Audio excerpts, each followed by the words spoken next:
What's up, y'all? This is your boy Cosmic, and today I have some very important things to talk to you about today, so please lend me your ear just for a few minutes, and I'll be done real quick. Okay, let's jump straight into it. Ever since we was young, we were taught that the universe is around 13.5 billion years old, which is one of the reasons why I became an atheist.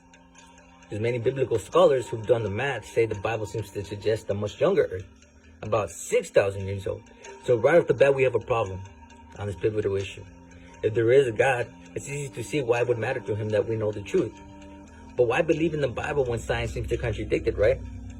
Well, Jesus Christ read the Bible. He taught it even. If Jesus Christ is really God, he should know these things, right? How can we respect Jesus as a living God if what he believes and tells us is true does not ultimately line up with what we say we know to be true? Well, guess what?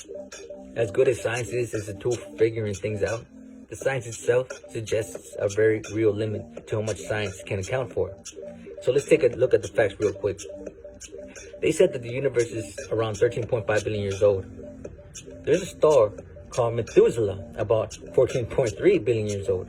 That's 800 million years older than our universe. And this is after like several attempts at measuring it. So this is not just like half-ass guessing. Next fact.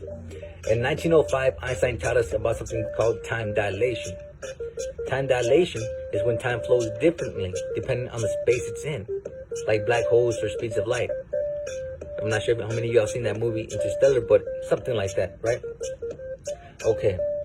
When the Big Bang happened, the early stages of the universe was at its most dense state ever, as well as being filled with light, which was released from this massive event.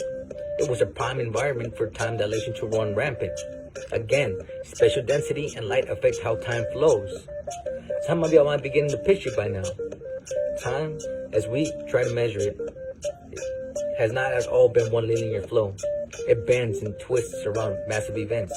And as good as we are at doing the math and coming up with precise methods and technologies, it should be obvious by now that by the sheer fact that we don't have an actual objective measurement of time, we are left making educated guesses at best, due to the ambiguous nature of these massive scales and magnitudes.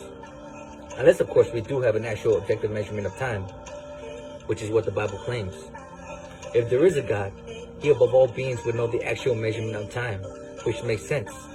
That then would mean that Jesus Christ definitely knows everything that what he taught and believed was most definitely true. Though, whether you believe that Jesus Christ is God, however, it's a entirely different and more important issue. And there's a good reason why we're still talking about it after all these years. Makes sense. If he is God, why would we stop talking about it? Considering how many people don't know or believe, who are resisting, condemning, or even as far as persecuting the faith. When reality sets in, you realize that the truth is actually being attacked with the lies which the devil has conjured to those who have been deceived. Truth is under attack, and we must defend it. We must reclaim it in people's hearts and minds, who are in bondage to a godless life. If we can trust Christ enough to follow him, then the promise is that we will be set free. So look into Christ. And the best source is prayer. Read in the Bible. And as cliche as that may sound, trust me, just try it. Look into it from many different angles. It really is one of the best ways to know about the gospel of Christ and the historical accounts we can look into. The words he said, the things he did, even still does. If you can understand, please stand up. If you've been asleep, wake up.